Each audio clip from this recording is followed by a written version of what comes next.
الحمد لله نحمده ونستعينه ونستغفره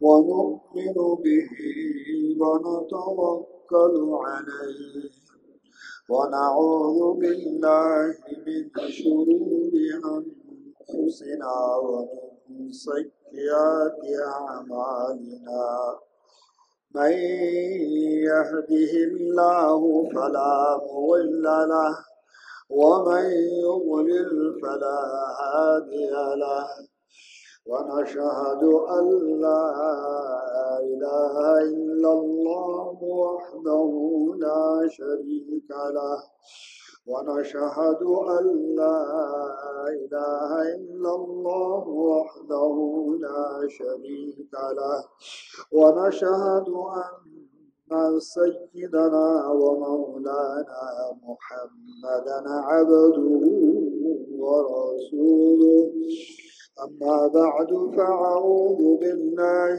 من الشيطان الرجيم بسم الله الرحمن الرحيم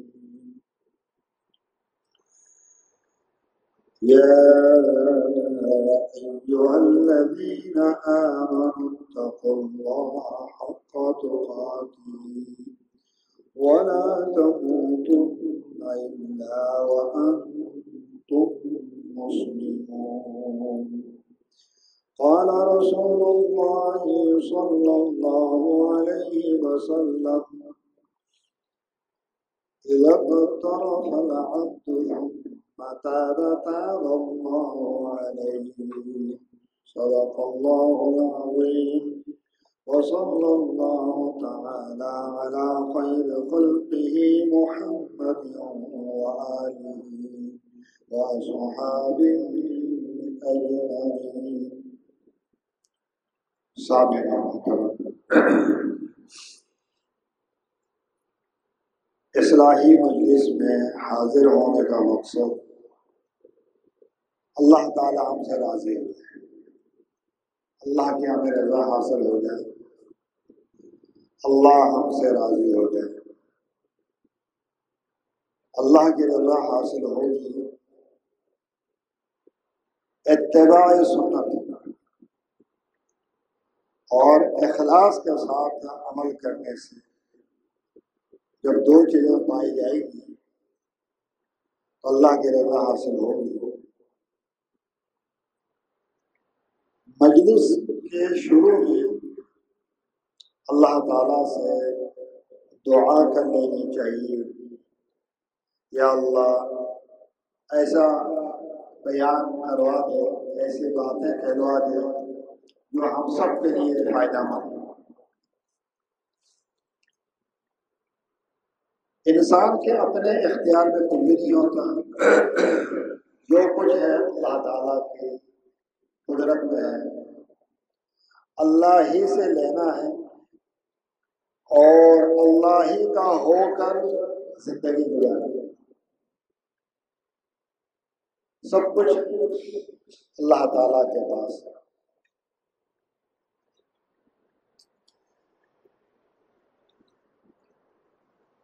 آیت میں نے تلاوت کی، اس میں اللہ رب العزت کا یہ ارشاد ہے، اے ایمان والو کما حق ہو اللہ تعالیٰ سے ڈرو۔ صحابہ کو بڑی پریشانی لاحق ہوئی کہ اللہ تعالیٰ سے جیسے ڈرنے کا حق ہے ایسا ڈرنا تو ہمارے بس میں نہیں ہے۔ اللہ تعالیٰ نے دوسری آیت نازل فرمائی، فاتقوا اللہ ما استطعتم، جتنی تمہاری قدرت میں اللہ سے ڈرو۔ اللہ فرماتے ہیں کہ لا یکلف اللہ نفسا الا وسعها، اللہ تعالیٰ نے صرف اتنی باتوں پر حکم کا مکلف بنایا ہے جو انسان کے اختیار میں ہے۔ ایسا کوئی حکم اللہ نے نہیں دیا جو انسان کے اختیار سے باہر ہو، ورنہ تو اللہ تعالیٰ کی طرف ظلم کی نسبت لازم آئی کہ ایک بندہ کھڑے ہو کر نماز پڑھنے پر قادر نہیں ہے، اللہ نے اس پر لازم کر دیا ہو کھڑے ہو کر پڑھو، ایسا نہیں۔ اسی طرح جتنے بھی شرعی احکام ہیں ان سب کے اندر انسان کی طاقت اور استطاعت کا لحاظ رکھا ہے۔ لا یکلف اللہ نفسا الا وسعها، جو انسان کے اختیار میں جو بس میں وہی کرے۔ اگر انسان یہ سمجھے یہ بات تو ہماری طاقت میں تھی نہیں، اللہ نے ایسا حکم کیوں دیا، تو یہ اللہ کی طرف ظلم کی نسبت لازم ہے جو کہ حرام ہے۔ اللہ فرماتے ہیں وما انا بظلام للعبید، میں اپنے بندوں کو ظلم کرنے والا نہیں ہوں۔ اللہ انصاف فرماتے ہیں اور انصاف کے ساتھ اللہ نے حکام نازل فرمائے ہیں۔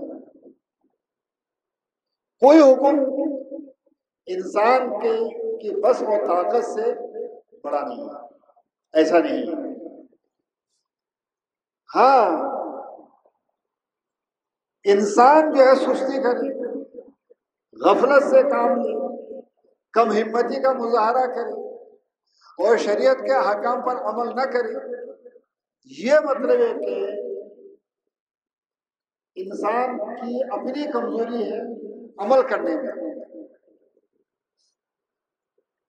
انسان اگر ہمت کر لے تو اللہ تعالی مدد فرماتے ہیں، اور واقعتاً اگر ایک انسان جو ہے مجبور ہے نہیں کر پا رہا تو اللہ نے کوئی زبردستی تو کی نہیں۔ جیسے میں نے مثال پیش کی کہ بندہ کھڑے ہو کر نماز پڑھنے پر قادر نہیں ہے تو اللہ فرماتا بیٹھ کر پڑھ، اور بیٹھ کر پڑھنے پر قادر نہیں ہے تو لیٹ کر پڑھ۔ ایسے ہی تمام معاملات اللہ نے فرمایا کہ وضو کے لیے ہاتھ دھو، ایک بندہ اس کا ہاتھ یہاں سے کٹا ہوا تو اس کے ذمہ تو ہاتھ دھونا لازم نہیں ہے، اگر دوسرا ہاتھ ہے تو اس کو دھو لیں، اگر دونوں کٹا ہوا تو چھوڑ دیں، یہ حکم اس کے لیے نہیں۔ اللہ تعالیٰ ظلم نہیں فرماتے۔ اب یہ کہ انسان کی ذمہ داری ہے کہ پوری کوشش کرے شریعت کے احکام کو بجا لانے کی۔ نماز ہے، روزہ ہے، زکوٰۃ ہے، حج ہے، اس کے علاوہ اگر آپ غور کریں اب حکم یہ ہے کہ اگر کسی کو چیخ آ جائے تو شریعت کا حکم یہ ہے، یہ اللہ کی بڑی نعمت ہے چیخ کا آنا، اس سے انسان کے مسامات کھل جاتے ہیں، صحت اچھی ہو جاتی ہے۔ اگر چیخ نہ آئے تو نزلہ آنکھ میں جمع رہے اور ناک میں جمع رہے، پھر دماغ پہ چڑھ جائے، وہاں جم جائے، انسان کو بھی پاگل ہو جاتا ہے، دماغ بھاری ہو گیا، سر میں درد ہوا، پھر بھاری ہو گیا، نفسیات۔ اب چیخ آنے سے کیا ہوتا ہے، سارے اعضاء کھل جاتے ہیں، اللہ کی بڑی نعمت ہے۔ اب اس پر جو ہے شریعت کا حکم یہ ہے الحمدللہ، جس کو چیخ آئے تو کیا کہیں الحمدللہ، یہ رسول اللہ صلی اللہ علیہ وسلم کی تعلیم ہے۔ اب جب بندہ الحمدللہ کہہ دیتا ہے، جن لوگوں نے سنا ان پر واجبی حق ہے وہ یرحمک اللہ ہے۔ اگر اس نے الحمدللہ کہا، کہنے کے بعد اب واجبی حکم یہ ہے کہ وہ یرحمک اللہ کہے، اگر نہیں کہا تو لازم بھی نہیں ہے۔ چیخ آئی، اس نے الحمدللہ نہیں کہا، غافل رہا۔ اب اس میں کیا مشکل ہے؟ اس میں کیا مشکل ہے؟ ایک بندہ الحمدللہ کہے، اگر وہ نہیں کہہ رہا ہے، یہ اس کی غفلت ہے، لاپرواہی ہے، سستی ہے، کوئی مشکل تو ہے نہیں۔ اور اگر کسی کو جمائی آئے تو حدیث میں یہ ہے کہ فَلْيَقْذِبْ، کہ کوشش کریں اس کو روکے۔ کیسے روکے؟ اوپر کے دانت سے نیچے کے ہونٹ کو دبا دیں، روک جائے۔ اگر پھر بھی وہ کھل جائے، عام حالات میں ہاتھ رکھ کے منہ، نماز میں دائیں ہاتھ میں ہتھیلی رکھیں،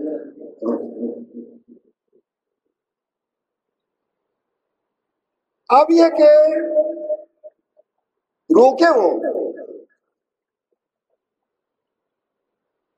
پہلے ایسے روکے، دانت سے روکے، نہیں ہو سکا تو ہاتھ رکھیں۔ جتنے آپ کے استطاعت میں ہے، قوت میں ہے، قدرت میں ہے، اتنی جو ہے نا آپ کیا کریں، عمل کریں، عمل کریں سے۔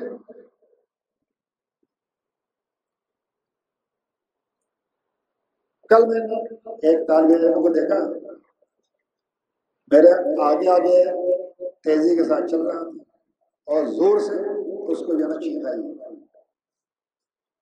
اس نے جو ہے نا الحمدللہ نہیں کہا۔ میں اس کے پیچھے بھاگا، اس کے کان پہ جا کے کہا الحمدللہ، مجھے موقع دے دیا۔ تو اس کو میں نے یاد دلایا، آپ کو الحمدللہ کہنا چاہیے، ٹھیک ہے؟ تو الحمدللہ کہنا یہ اس کی ذمہ داری ہے، کس کی؟ جس کو چیز آئی۔ تو میں نے اس کو واضح نصیحت کی، پیچھے جا کے تو میرے استطاعت میں یہ بات تھی، تو میں نے اس سے کہا ایک بندہ پانی پی رہا ہے،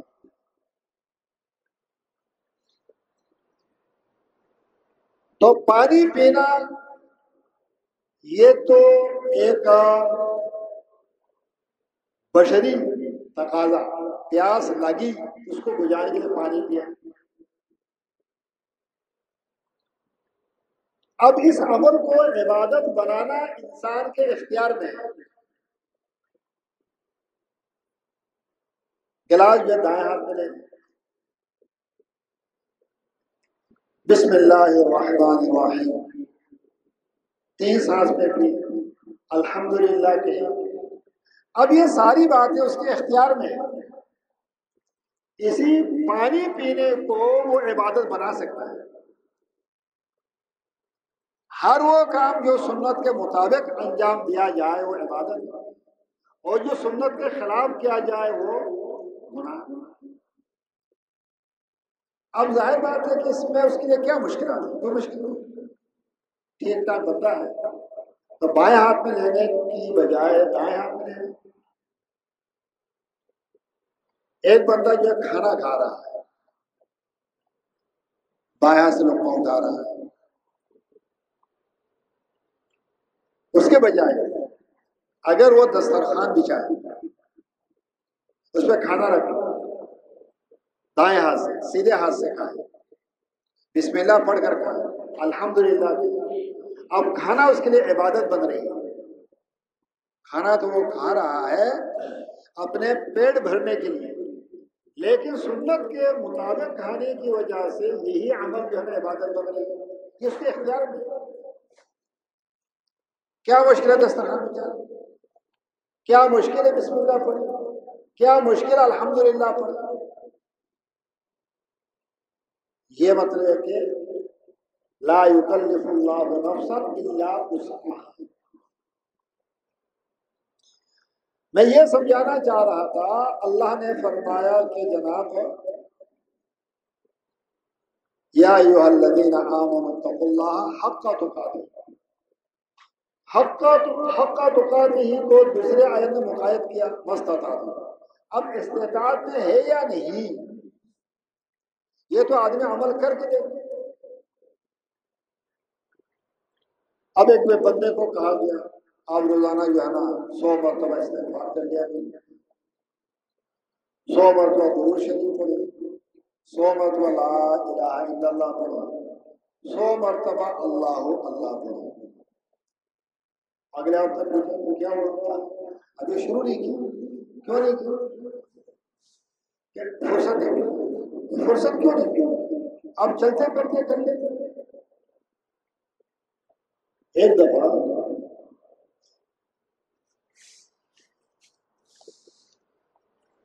ایک بزرگ یہ فرما رہے تھے کہ مجھے بہت تعجب ہوتا ہے، ایک بندہ جو ہے دن بھر 24 گھنٹے میں 400 مرتبہ یہ بات کیسے 100 مرتبہ استغفار، 100 مرتبہ درود شریف پڑھتے۔ اصل تو یہ ہے کہ بیٹھ کر دھیان اللہ کی طرف جما کر پڑھے، لیکن اگر کسی دن فرصت نہیں ملی، ایسا چلتے چلتے پڑھنے سے بھی اس کو فائدہ حاصل ہو جائے گا۔ اس کی مثال پیش کر رہے تھے، فرمایا کہ میں حج کے لیے گیا، حرم شریف میں چاروں طرف پہلے زمانے میں دکانیں تھے، اب تو کچھ کم ہو گئی، بہرحال ابھی بھی ہے۔ تو کہا کہ میں نے ایک دکاندار کو دیکھا، یا ملازم ہوں، اس کو دیکھا، اس نے کھانے کے لیے ایک برگر لیا، کیا برگر، اس کو جو ہے نا کپڑے کے بیچ میں ایسے کھوس کر رکھا ہوا، درمیان میں ایک چک لگاتا ہے، اس کو پھر چباتا ہے، لوگوں کو کپڑے دے رہا ہے، یہ کر رہا ہے، وہ کر رہا ہے، گھوم پھر رہا ہے، پھر جا کے داخل اس کو ایک چک اور لگا دیا۔ ایسے 4-5 دفعہ میں اس نے 8-10 منٹ کے اندر ایک برگر کھایا۔ پھر جو ہے نا پیپسی پینے کی وہاں بہت عادت ہے، پیپسی کو اسی طرح پیا، ایک گھونٹ لیتا پھر لوگوں کو باہر کو نپٹاتا ہے، پھر ایک گھونٹ لیتا ہے۔ تو اس کو یہ پتہ ہی نہیں تھا کہ میں کھانا کھا رہا ہوں۔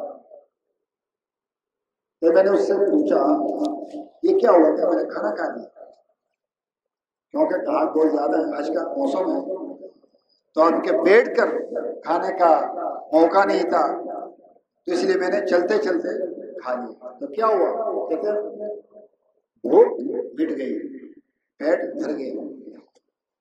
تو فرمایا یہ تو جسمانی غذا ہے، جب جسمانی غذا جو ہے نا جسمانی طور پر پیٹ اس سے بھر سکتا ہے، تو کیا آپ چلتے پھرتے ذکر اللہ کا اہتمام کر لیں، اپنے معمولات پورے کر لیں، کیا آپ کا پیٹ نہیں بھرے گا؟ یہ تو ہمارے شیخ حضرت مفتی محتاج شاہ صاحب دامت برکاتہم فرما رہے تھے، اصل تو یہ ہے کہ 12 تسبیحات پڑھیں۔ اگر ایسے نہیں کر سکتے آدھے پڑھ لیں، آدھا نہیں پڑھ سکتے 100 دفعہ پڑھ لیں، 100 دفعہ بھی نہیں پڑھ سکتے تو ہر نماز کے بعد 33 مرتبہ سبحان اللہ، 33 مرتبہ الحمدللہ اور 34 مرتبہ اللہ اکبر پڑھیں۔ اسی نیت سے پڑھیں کہ میں معمول ادا کر رہا ہوں، اس سے بھی آپ کا کچھ کام بن جائے۔ ہمارے پہلے شیخ تھے مولانا قاری نور محمد صاحب رحمۃ اللہ علیہ، وہ فرما رہے تھے کہ آپ ایک پارہ تلاوت معمول کے مطابق کریں، اگر کسی دن ایک پارہ نہیں ہو سکا، بیماری ہے یا کوئی ایسا عذر ہے، آدھا پارہ پڑھا، اور آدھا بھی نہیں ہو سکا ایک پاؤ پڑھ لیں، پاؤ نہیں ہو سکا ایک صفحہ پڑھ لیں، ایک صفحہ نہیں پڑھ سکے تو 3 بار سورہ اخلاص پڑھ لیں۔ ایک نیت یہ کرے کہ میں معمول ادا کر رہا ہوں، تو آپ کو فائدہ ہوگا۔ معمولات میں ناغہ نہ کر لیں جتنا ہو سکے۔ اگر ایک بندے کے پاس 2 روٹی نہیں، قورمہ نہیں، ایک روٹی دال ہے، اس پہ بھی وہ گزارا کرتا ہے۔ حضرت فرما رہے تھے کہ میں نے بعض مزدوروں کو دیکھا خشک روٹی اور پیاز کاٹ کے نا اس میں ڈال کے ان کا بھی پیٹ بھر گیا. کیا روٹی اور کیا پیاز کاٹا یہ سالن ہے. تو فرمایا کہ جناب اصل انسان کا عزم اور ارادہ ہو کہ معمولات کو بجا لانا یہ میری ذمہ داری ہے اور روزانہ لانا. جیسے آدمی ناشتے میں ناغہ نہیں کرتا, دوپہر کے کھانے میں ناغہ نہیں کرتا, رات کے کھانے میں ناغہ نہیں کرتا, ایسے ہی معمولات میں ناغہ نہ کرے, اس کو فائدہ ہوگا. فائدہ اس کو جو پابندی کرے, زیادہ نہیں ہوتا کم کرے, لیکن یہ کہ دل کو روح کو غذا پہنچائے, روح کو غذا پہنچائے, روح کو غذا پہنچائے.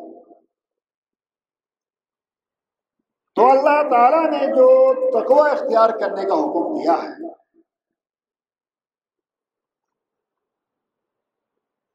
تو یہ تقوی ٹوٹنے نہ پائے. اگر کبھی ٹوٹ جائے, اگر کبھی تقوی ٹوٹ جائے تو اللہ تعالیٰ نے دوسرا راستہ رکھا ہے, اس کو کہتے ہیں توبہ کا راستہ. کہ جب بھی گناہ ہو جائے, احساس ہوتے ہی فوراً توبہ. رحمۃ اللہ علیہ فرماتے تھے اگر آپ کو گناہ یاد ہے تو توبہ کرنا واجب ہے. اگر بندے کو گناہ یاد آ جائے تو اس گناہ سے توبہ کرنا واجب ہے. اور اگر گناہ یاد نہیں ہے پھر بھی استغفار کرنا یہ مستحب ہے, آپ کو اجر ملتا رہے گا. دیگر فوائد جو الگ ہے, توبہ کرنے سے رزق میں اضافہ ہوتا ہے.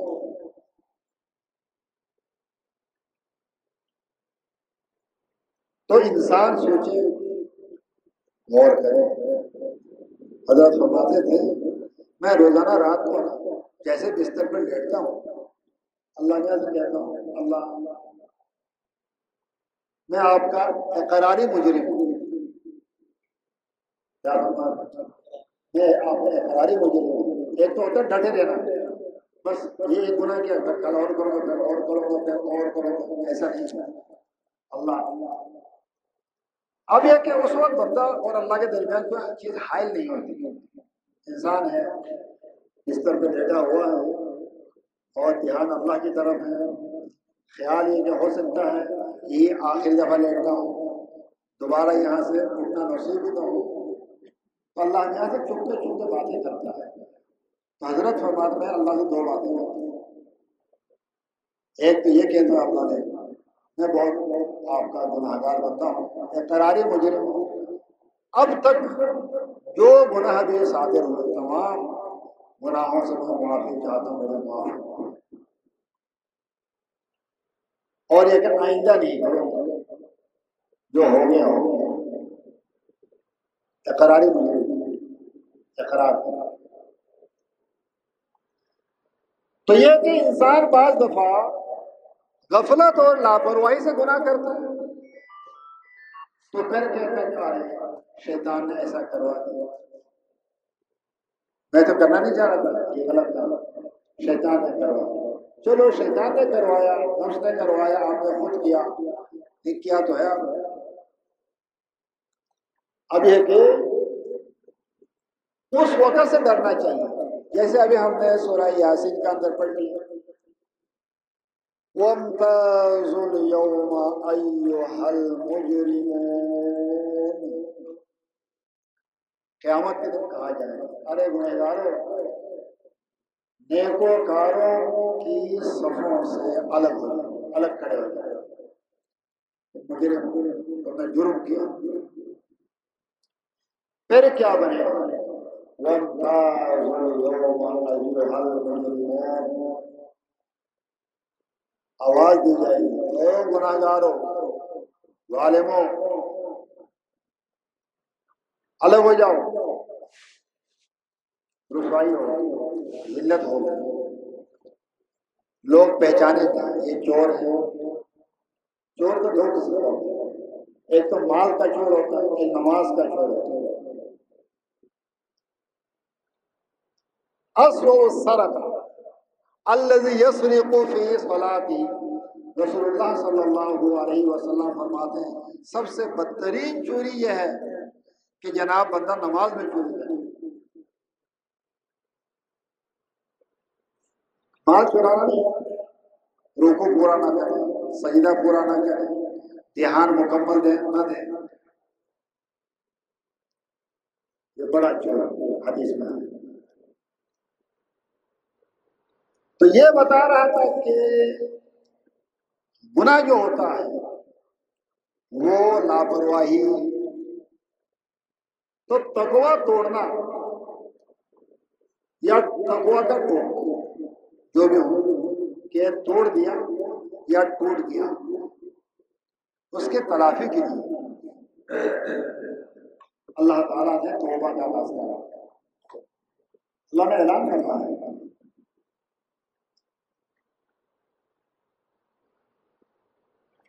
وَمَن تَابَ مِن بَعْدِ ظُلْمِهِ وَأَصْلَحَ، یہ اصلاح کی بات ہے۔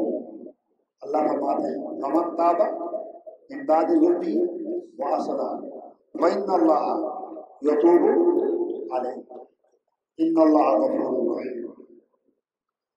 اللہ فرمائے گناہ کرنا یہ ظلم ہے۔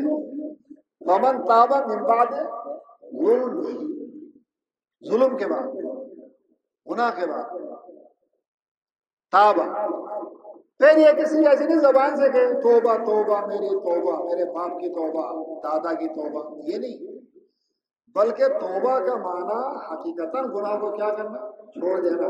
کیوں آگے فرمایا وَأَصْلَحَ، اپنی اصلاح کرنا۔ گھڑی جو ہے نا چل نہیں رہی،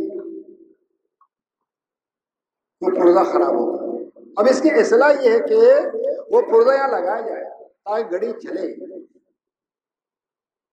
صرف لوگوں سے بتاتے رہنا بھائی یہ گھڑی خراب ہوگا، یہ گھڑی خراب ہوگا، اس سے نہیں ہوگا کام۔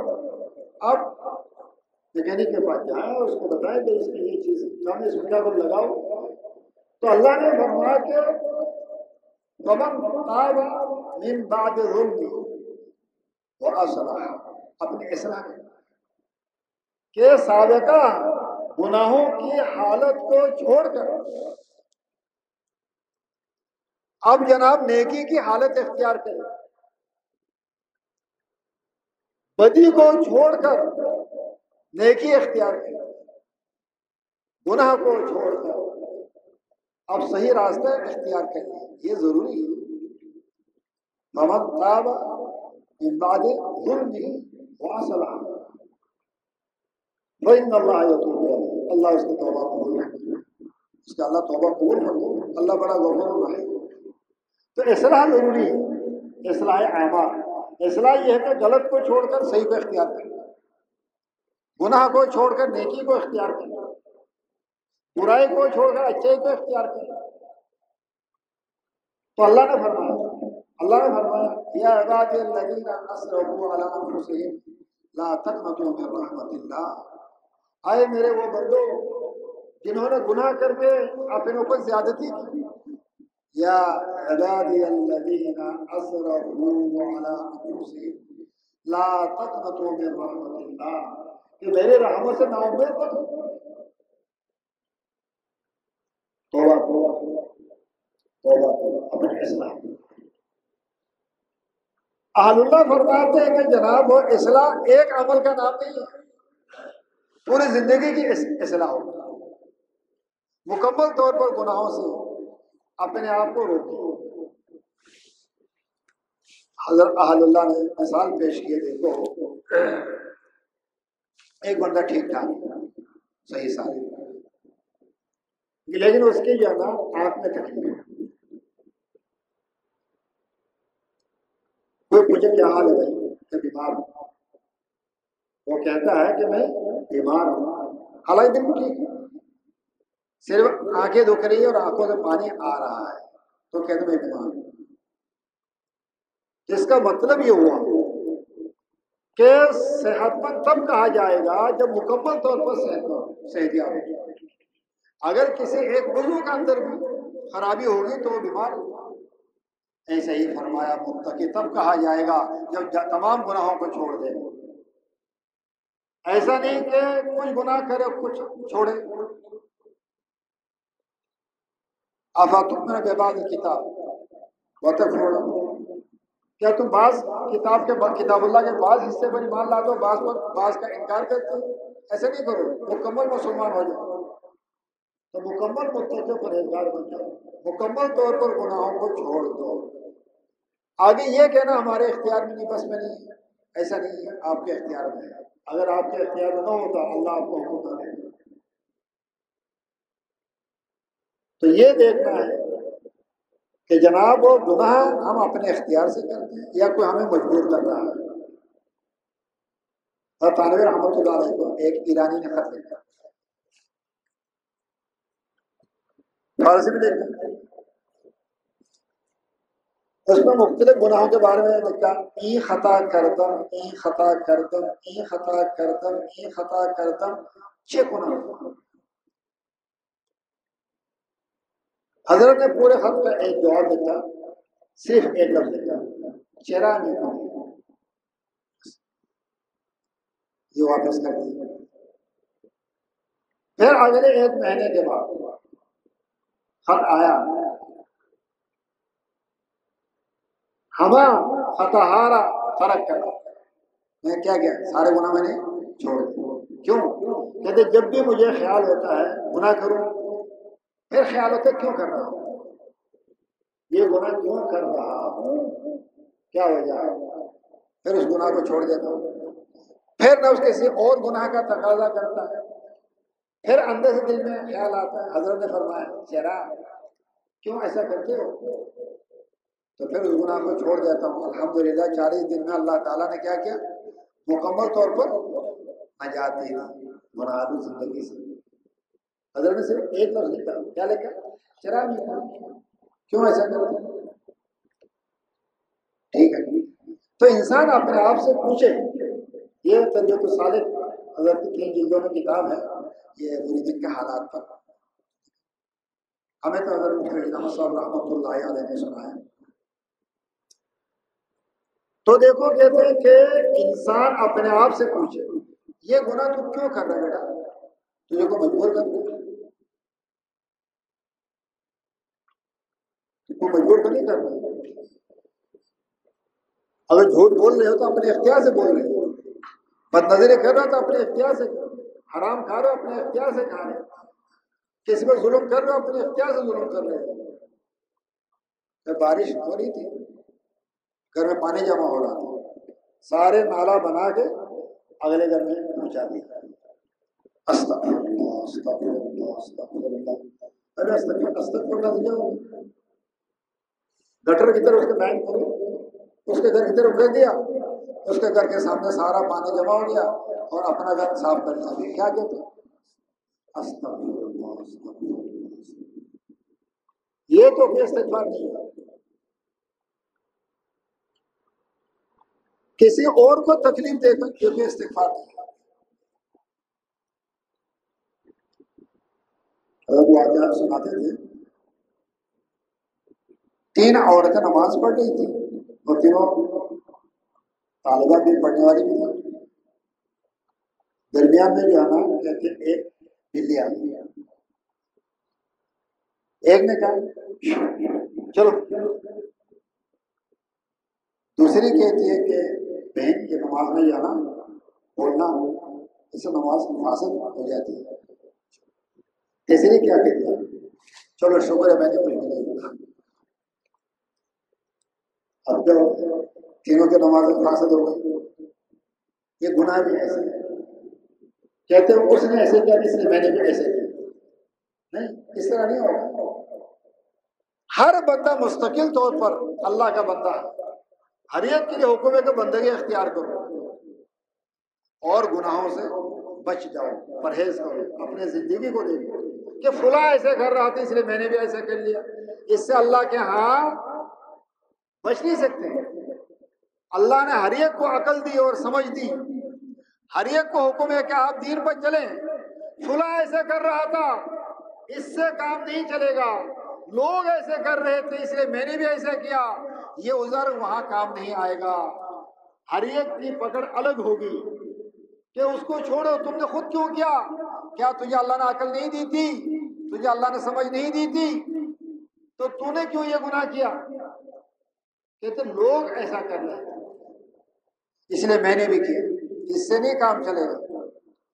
ہر ایک کو اللہ نے عقل دی ہے، سمجھ دی ہے۔ ہر شخص اگر میاں ہے تو وہ الگ ذمہ دار ہے، بیوی ہے تو الگ ذمہ دار ہے، باپ ہے تو الگ ذمہ دار ہے، بیٹا ہو تو الگ ذمہ دار ہے۔ دیکھو آپ نے پڑھ لیا کہ جناب گھر میں جتنے افراد بھی مالدار ہیں ہر ایک پر الگ الگ زکوٰۃ واجب ہے۔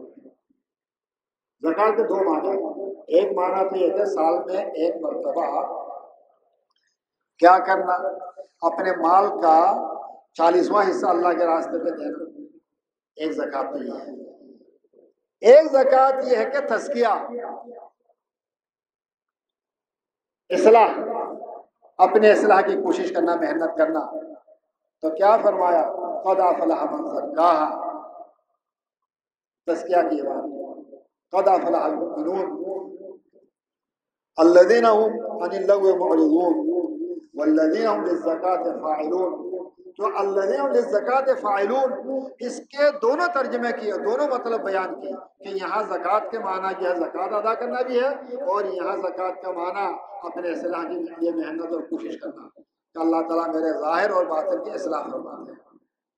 تو یہ قرآن مفسرین نے لکھا والذین هم للزکاة فاعلون، اس کا معنی لکھا ہے جناب یہ کہ یہاں دونوں معنی مراد ہے، زکوٰۃ ادا کرنا بھی مراد ہے اور تزکیہ کے لیے محنت کرنا، کوشش کرنا، یہ بھی مراد ہے۔ تو یہ کہ زکوٰۃ ہر ایک پر الگ الگ فرض ہے۔ اگر 10 میں گھر میں جو ہے نا باپ بھی جو مالدار ہے، بیٹا بھی مالدار ہے، بیوی بھی مالدار ہے، ہر ایک کے نصاب کو الگ الگ دیکھا جائے تو گناہ کا سوال ہر ایک سے الگ الگ ہوگا۔ اب گھر میں 10 افراد یہ مالدار ہیں، 10 قربانی لازم ہوگا، یہ نہیں کہ باپ ایک ادا کر کے بیٹھ جائے، تو قیامت کے لیے ہر ایک سے سوال الگ ہوگا۔ چرا رسول اللہ صلی اللہ علیہ وسلم فرماتے ہیں من نوقش بالحساب فقد عذب، کہ جس سے بھی یہ سوال ہوا قیامت کے دن، ارے تم نے یہ گناہ کیوں کیا، تو یہ سوال کا مطلب یہ جہنم میں جائے گا،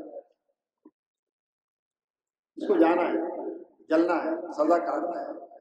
اس وقت کے آنے سے پہلے پہلے گناہوں سے ہمیں باز آ جانا چاہیے، گناہوں سے توبہ کر لینا چاہیے۔